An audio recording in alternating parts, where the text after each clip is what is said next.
Comme certains d'entre vous le savent déjà, finalement non, on n'est pas parti en vacances. Je sais que j'avais beaucoup teasé, mais en fait, sans vouloir faire le dramatique, je crois qu'on a vraiment échappé au pire. Du coup, on est toujours à Bordeaux, on va essayer de faire des trucs pour s'occuper quand même, mais il faut que je vous raconte tout le déroulement.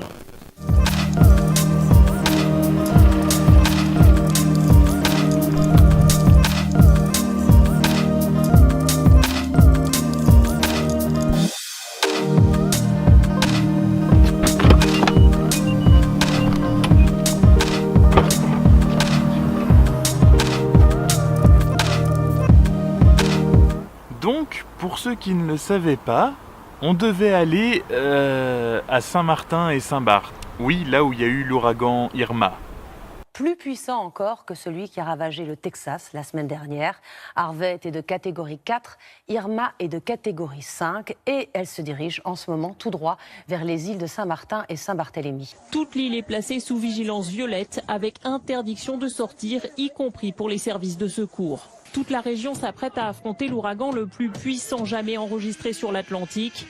Une mer démontée avec des creux de 12 mètres, des rafales de vent pouvant dépasser les 300 km/h et des pluies qui devraient atteindre 200 à 400 mm, ce qui tombe habituellement en 2 mois. Avec Saint-Barthélemy, les 2 îles ont été placées en vigilance violette par Météo France, soit le niveau le plus élevé. Oui, c'est moche, hein. En fait, ce qui s'est passé, ma sœur Aurore habite à Saint-Barth et a aussi un appartement à Saint-Martin. Et c'est dans cet appartement qu'on devait aller. Et donc, on avait pris nos billets pour partir mardi, il y a à peu près 1 mois. Et jusqu'à dimanche, à peu près fin de semaine dernière, on était encore à peu près confiants. On était confiants jusqu'au dimanche soir, où on a eu ma sœur au téléphone, qui a commencé à bien nous faire flipper sur l'intensité de l'ouragan. Au cas où vous viviez dans une grotte et que vous ne le saviez pas, l'ouragan Irma, c'est quand même le plus gros et le plus fort qui a jamais été enregistré dans l'océan Atlantique. Donc à partir de dimanche soir, on a commencé à flipper, jusqu'à lundi soir, où là c'était même plus du flip, hein, c'était ultra violent.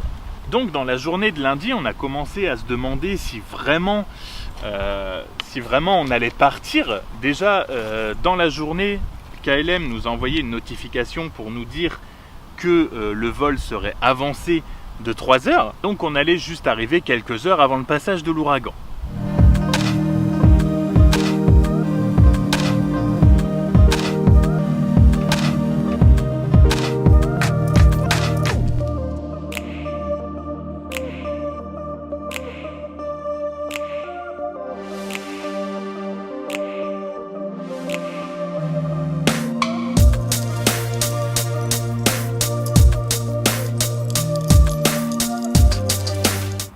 Il est beau le drone, hein, mais il vole mieux quand on peut mettre un câble pour relier le téléphone à la manette que j'ai oublié. Je pense qu'en fait c'est une période de poisse, même si là ça dépend vraiment que de moi, mais on traverse une bonne période là. Bref, pour revenir au sujet principal, on a donc eu à 20h lundi soir un mail de KLM nous disant que le vol avait été avancé, mais que si jamais on voulait ne plus partir, il se faisait une joie de nous rembourser le billet d'avion. Et donc à partir de là, on a commencé vraiment à se demander. Et donc on a appelé ma sœur, qui nous a dit clairement « Je suis bien content qu'enfin tu me demandes, parce que si tu peux te faire rembourser le billet, ne viens pas ». Et c'est là qu'on a commencé à réaliser un peu les dégâts que ça pourrait causer, et qu'on a commencé à se dire « Qu'est-ce qu'on aurait fait si on y était allé en fait ?»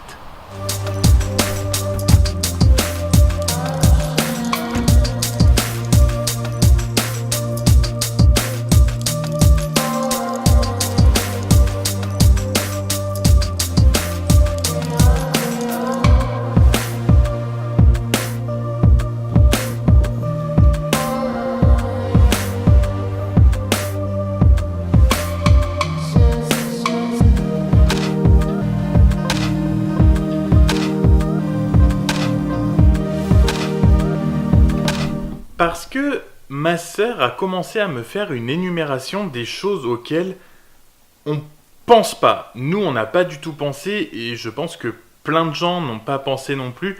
Parce que beaucoup de gens nous ont dit pourquoi vous y allez pas quelques jours plus tard, au moins l'ouragan sera passé. En fait, ce qu'on réalise pas, c'est que nous, on voyait le passage de l'ouragan. Oui, au pire, le passage de l'ouragan, ça aurait presque été la partie sympa finalement, puisqu'on se serait enfermé, on aurait attendu, ce serait passé.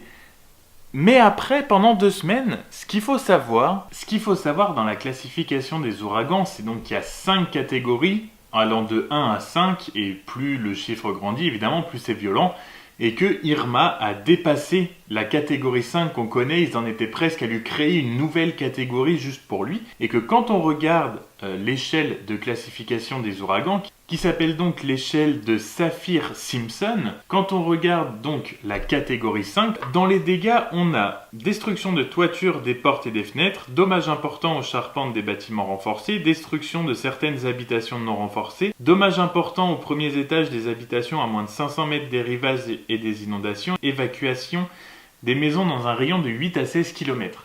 J'avais vu aussi, et que ma sœur m'a expliqué, des coupures d'eau et d'électricité pouvant aller jusqu'à plusieurs semaines, donc pas de douche ni de toilette.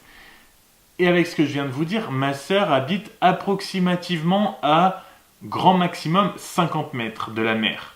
Donc en fait, passer l'ouragan, ça aurait pu aller. Les 2 semaines qui auraient suivi, ça aurait été beaucoup moins cool parce qu'on se serait retrouvé sur une île qu'on connaît pas, parce que je connais beaucoup Saint-Barth, mais je connais pas vraiment Saint-Martin, avec impossibilité de joindre ni ma sœur ni personne de ma famille, dans un appartement dont on ne sait pas quels auraient été les dégâts, sur une île qu'aurait été, on a vu quelques images complètement, je vais pas dire complètement dévastées, mais qui a bien souffert.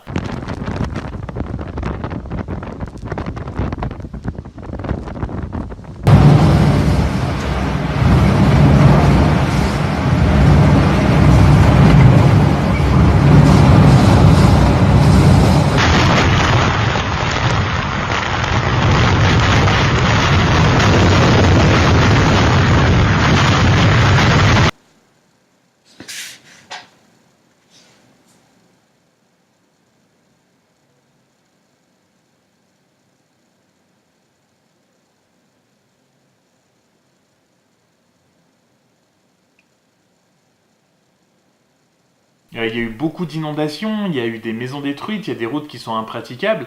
Donc en fait, on aurait passé 2 semaines, non pas de vacances, mais clairement en enfer en fait. On aurait passé 2 semaines sans eau, sans électricité, avec des magasins qui auraient fermé, avec des supermarchés qui seraient peut-être fermés aussi. L'aéroport a été détruit, donc on ne sait pas quand on serait rentré. Ça aurait été très compliqué. Mais tout ça, on l'a réalisé, je dirais, hier et aujourd'hui, quand on a suivi l'évolution de l'ouragan. On a suivi sur des webcams en direct sur YouTube l'arrivée de l'ouragan qu'on lâchait évidemment en cours de route, mais les images qu'on voyait, c'était vraiment pas joli, c'était vraiment très violent. Donc, mardi et mercredi, hier, moralement, ça a été, on va dire, dur de se dire qu'on n'est pas parti en vacances, qu'on avait attendu ça super longtemps et tout. Mais ça s'est très vite tourné en soulagement de ne pas être parti et en angoisse aussi de savoir comment allait ma sœur, parce que quand l'électricité a lâché, elle n'a plus pu donner de nouvelles, donc on s'est retrouvé sans nouvelles pendant un moment. On en a eu 1 heure max après le moment exact où je tourne ça, donc tout va bien, la maison a tenu, tout le monde va bien, c'est très bien, mais c'est vrai que ça aurait été très compliqué. C'est moins dur à accepter de ne pas être parti en vacances, clairement. Donc voilà, je veux pas faire le dramatique, j'avais juste besoin de faire un retour comme ça, de vous expliquer tout ce qui s'est passé et d'évacuer un peu tout ça pour vraiment passer à autre chose. On partira certainement pas en vacances du coup au mois de septembre, mais on est parti en mai à Rome, donc c'est déjà vachement bien. À part ça, alors je voudrais vraiment toucher juste un mot de la compagnie aérienne KLM avec laquelle on avait pris les billets d'avion. Ils ont été absolument géniaux. Déjà, parce qu'ils étaient super disponibles sur Twitter. Puisse leur poser des questions justement par rapport à tout ça, comment ça se passe, etc. Et surtout, ils n'étaient pas obligés de le faire et c'est vraiment eux qui nous ont envoyé un mail en disant Si vous voulez pas partir, on vous rembourse le billet, il n'y a pas de problème. Alors c'est pas un remboursement effectif, c'est des bons d'achat à valoir sur le site Air France KLM puisqu'ils sont partenaires. Mais on pourra repartir en vacances, c'est pas de l'argent perdu. Donc franchement, mais gros pouce en l'air pour KLM, merci beaucoup. Et donc voilà, c'était une expérience. Maintenant que je sais en plus que ma famille va bien, tout ça, je suis soulagé. Ça n'empêche pas qu'on pense fort à tous les gens qui sont à Saint-Martin et à Saint-Barth en espérant que les dégâts soient pas trop durs. Et voilà, ça fait du bien d'évacuer un peu tout ça.